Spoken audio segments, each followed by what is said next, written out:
नमस्कार दोस्तों।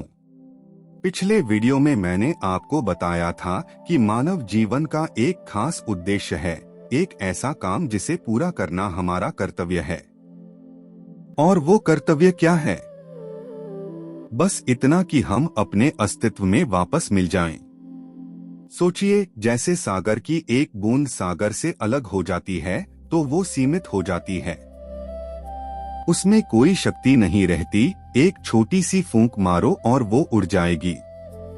लेकिन जैसे ही वो बूंद सागर में वापस मिल जाती है तो वो सागर बन जाती है। उसकी सत्ता अनंत हो जाती है, उसका अधूरापन खत्म हो जाता है। ठीक इसी तरह हम भी इस अस्तित्व से अलग होकर अपने अहंकार का एक अलग अस्तित्व बना लेते हैं। और ये अहंकार हर पल बदलता रहता है। जब हम बच्चे थे तो हमने खुद को बच्चा कहा, जवान हुए तो जवान, बूढ़े हुए तो बूढ़ा, आदमी हुए तो आदमी, औरत हुई तो औरत। मैं इसकी माँ हूँ, मैं इसकी बहन हूँ, मैं इसकी पत्नी हूँ। इस तरह हम अपने आप को बार बार बदलते रहते हैं। लेकिन अगर गहराई में जाकर सोचें तो पता चलता है कि मैं तो वही हूँ। जैसे आपकी इस जन्म की पहली याद आए तो आप 50 साल बाद भी कहेंगे, मैं तो वही हूँ। अगर आपके सबकॉन्शियस माइंड में कई जन्मों की याद आ जाए तो आप पाएंगे कि मैं तो बहुत प्रकार की मैं को पकड़ कर रखा हूँ। लेकिन कोई भी मैं स्थिर नहीं रही।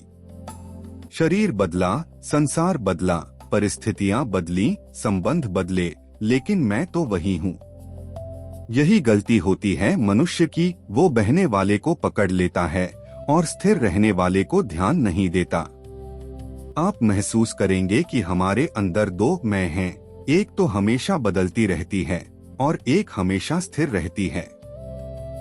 आपको जो स्थिर मैं है उसी में रहना है, वही आप हैं। बदलने वाली मैं में नहीं रहना है। अगर आप स्थिर रहने वाली मैं को हमेशा पकड़कर रखें और बदलने वाली मैं को छोड़ दें तो आप सुखी हो जाएंगे। यही स्थिर मैं चेतना है और बाकी सब जड़ है। इसी को शास्त्रों में चिच्चड़ ग्रंथि कहा गया है, जहां जड़ और चेतन का बंधन है। इस ग्रंथि को खोलने का नाम है अध्यात्म। इस ग्रंथि को समझकर खोल लेना ही ज्ञान है और जड़ और चेतन को एक समझना ही अज्ञान है।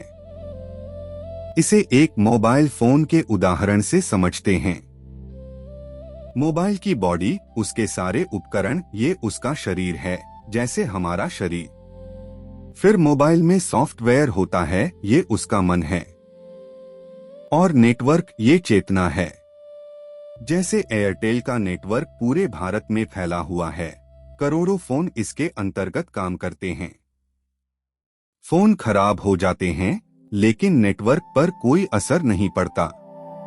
फोन अलग अलग काम करते हैं लेकिन नेटवर्क वैसा का वैसा ही रहता है। उसका काम है फोन को कार्य क्षमता देना। ठीक इसी तरह जो चेतन है वो अनंत ब्रह्मांड में फैला हुआ है। यह सभी जड़ शरीरों को सत्ता और स्फूर्ति देता है, लेकिन उसमें कोई हस्तक्षेप नहीं करता।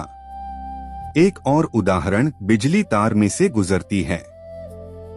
उससे अलग अलग यंत्र ऊर्जा लेकर अपना काम करते हैं।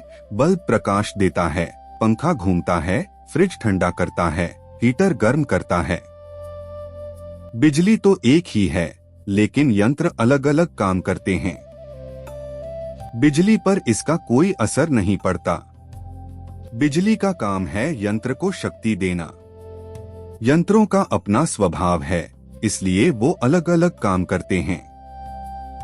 इस तरह मैंने दो उदाहरण, बिजली और मोबाइल, से आपको जड़ और चेतन का अलग अलग कार्य और भेद समझाने की कोशिश की है।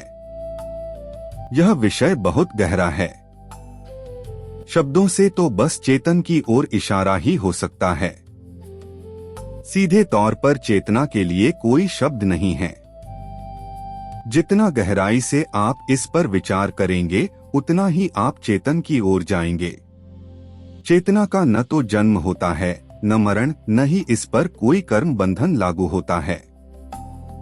हमारी गलती यह होती है कि हम जड़ता को पकड़ लेते हैं और कर्मों के चक्रव्यूह में फंस जाते हैं। इस चक्रव्यूह से कैसे निकलना है, इस पर हम अगले वीडियो में बात करेंगे। वीडियो को यहाँ तक देखने के लिए आपका बहुत बहुत धन्यवाद।